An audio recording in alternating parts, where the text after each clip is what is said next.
भाऊजी, असं नका ना करू. तुमचे भाऊ आताच येतील कामावरून. नमस्कार मंडळी. माझं लग्न होऊन 3 महिने झाले होते.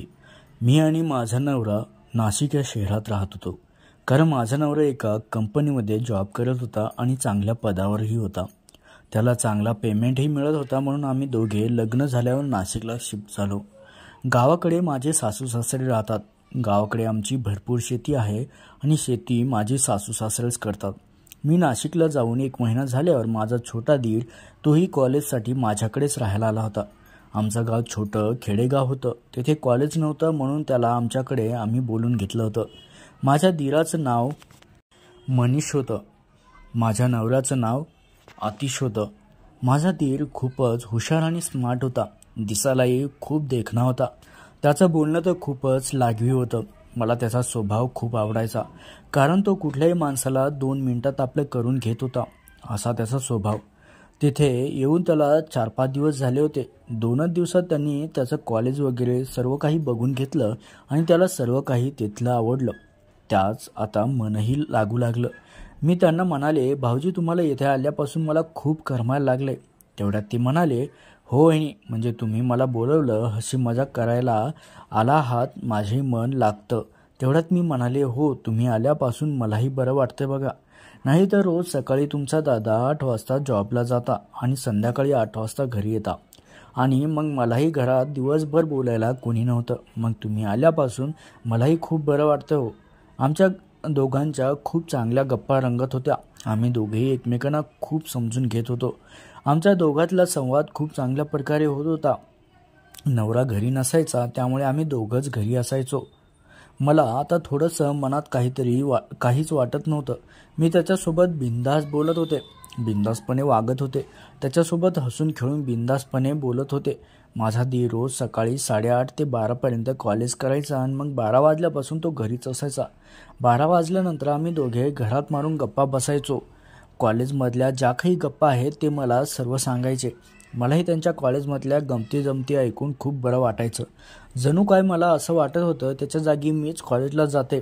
असंच एका रविवारी माझ्या मिस्टरांना मी म्हणाले, मला आज बाहेर फिरण्यासाठी जायचं आहे, मला घरात खूप बोर होतंय. तर तेव्हा मिस्टर म्हणाले की तू मनीषला घेऊन जा ना, कारण मला आज काम आहे. मी माझ्या दीराला विचारलं तर माझा दीर लगेच होकार दिला. वहिनी, मला आज कॉलेजला सुट्टी आहे, आपण दोघे कुठेतरी फिरायला जाऊ. मी खूप खुश झाले आणि म्हणाले, हो तुम्ही तयार व्हा, मीही तयार होते. आपण लवकर फिरायला जाऊ म्हणजे आपल्याला दिवसभर फिरता येईल. मी त्या दिवशी पिंक कलरची साडी घातली होती आणि खोलवर गळा घातलेला होता. मी थोडीशी साडी समोर घालून आली तेव्हा माझा दीर माझ्याकडे बघत राहिला. तो असा काही माझ्याकडे बघत होता की त्याने मला तिथंच आडवं केलं असतं. मी पटकन त्याच्या डोळ्यासमोर जाऊन चुटकी वाजवली आणि म्हणाले, काय भाऊजी, कुठे आहे नजर तुमची, कुठे लक्ष आहे तुमचं? तेवढ्यात ते दचकले आणि म्हणाले, काही नाही वहिनी, चला आता टाईम झालाय. मग आम्ही दोघेही बाईकवर बसून फिरण्यासाठी नाशिकमध्ये निघालो. आम्ही ज्या ठिकाणी फिरायला गेलो तिथे सर्व मुलं व मुलीच होते. मला थोडं ऑकवर्डच वाटत होतं. ते बॉयफ्रेंड गर्लफ्रेंड एकमेकांसोबत काहीही करायचे. मी माझ्या दीरासोबत उगाच येथे आले असं मला वाटायला लागलं. मी माझ्या दीरालाही कळलं होतं की मला ऑकवर्ड वाटतंय. हे त्यांच्या लक्षात आलं आणि ते मला म्हणाले, वहिनी बिंदास माझ्यासोबत राहा, ऑकवर्ड वाटून घेऊ नका, आपण दोघे मित्रच आहोत की, तुम्ही मानता ना मला तुमचा मित्र? मी देखील त्याला हसून हो म्हणाले. त्यानंतर आम्ही दोघे एका झाडाखाली बसून गप्पा मारत होतो. गप्पा मारता मारता माझा दीर मला म्हणाला, वहिनी तुला एक सांगू का, रागता येणार नाही ना? मी म्हणाले, नाही सांगा ना, काय आहे ते? ते मला म्हणाले की तुम्ही खूपच छान दिसतात, मला तुम्ही खूप आवडता. त्यांचे हे बोलणे ऐकून मला विचित्रच वाटलं आणि मी त्यांना म्हणाले, भाऊजी तुम्ही पण ना खूपच खोडकर आहात. तो असं म्हटल्यावरती मी देखील लाजलेच होते. ते पाहून तो मला म्हणाला, लाजल्यावर तर तुम्ही अजून छान दिसता. रात्र खूप झाली होती. आम्ही दोघेही आता घराकडे निघालो होतो. मी घरी आले तेव्हा माझा नवरा काही अजून घरी आलेला नव्हता. माझ्या नवऱ्याला फोन करून विचारलं तर तुम्ही घरी कधी येणार आहेत? तेवढ्यात ते म्हणाले की हो, मला आज उशीरच होईल. आम्ही दोघे जेवण वगैरे करून घ्या तुम्ही आणि आराम करा, मी येतो काही वेळाने. आम्ही घरात दोघेच होतो. रात्रीला मला थोडं विचित्रच वाटायचं, कारण मी माझ्या दीराला सांगितलं उशीर होणार आहे माझ्या भावाला, आपण दोघेही जेवण करून घेऊ. आम्ही दोघेही जेवण करायला बसलो. स्वयंपाक झालाच होता. चेंज करून गाऊन बदलला आणि आम्ही दोघे जेवत असताना हॉलमध्ये TV पाहत होतो. माझा दीर माझ्याकडेच पाहत होता.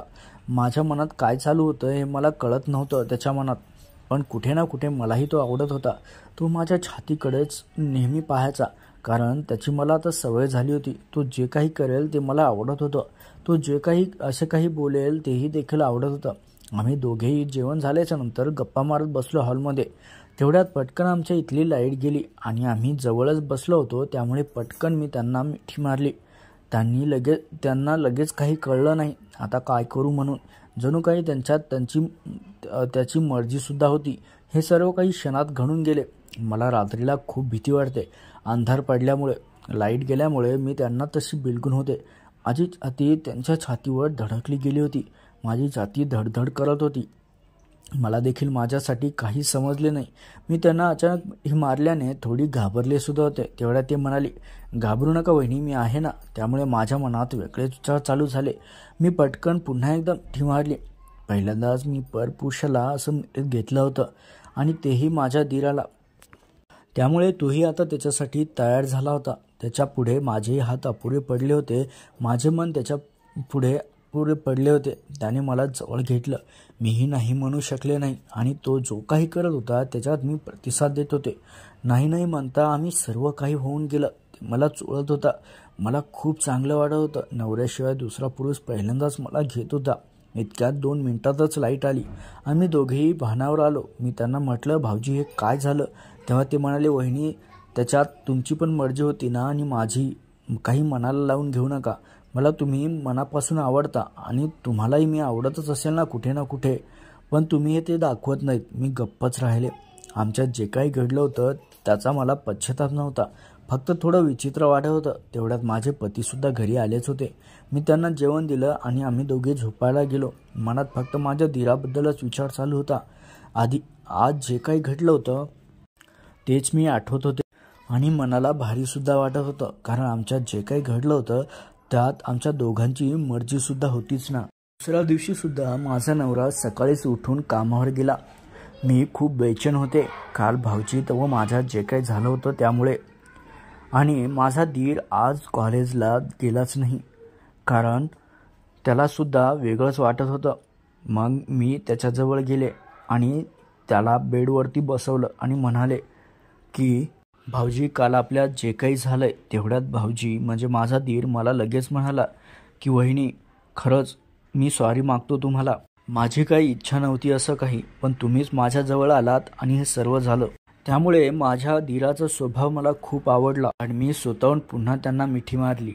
माझा दीर पुढे काही बोलणार. तेवढ्यात मी त्याला म्हणाले की भाऊजी काल आपल्यात जो रंगलेला कार्यक्रम अपुरा राहिला होता तो आज पूर्ण करा, कारण मला तुम्ही खूप आवडता. मग भाऊजीने माझा फटका हळूहळू वर केला आणि ते माझ्यात शिरले. मी डोळे बंद करून मजा घेऊ लागले होते. त्या दिवशी भाऊजीने मला असं हेपून काढलं की माझ्या नवऱ्यानेही मला कधी असं केलं नव्हतं. त्यांच्या त्या कार्यक्रमामुळे आम्ही दोघेही खूप खुश होतो. त्यानंतर मित्रांनो, नवरा जेव्हा घरी नसायचा तेव्हा हा आमचा कार्यक्रम नेहमीच चालायचा. तर अशा प्रकारे मित्रांनो, माझा देर आमच्या घरी राहायला आला आणि मला खुश करून गेला. तर मित्रांनो, कशी वाटली तुम्हाला ही कथा? तुम्हाला अशाच अर्थपूर्ण कथा ऐकायच्या असतील तर आपल्या चॅनलला सबस्क्राईब नक्की करा.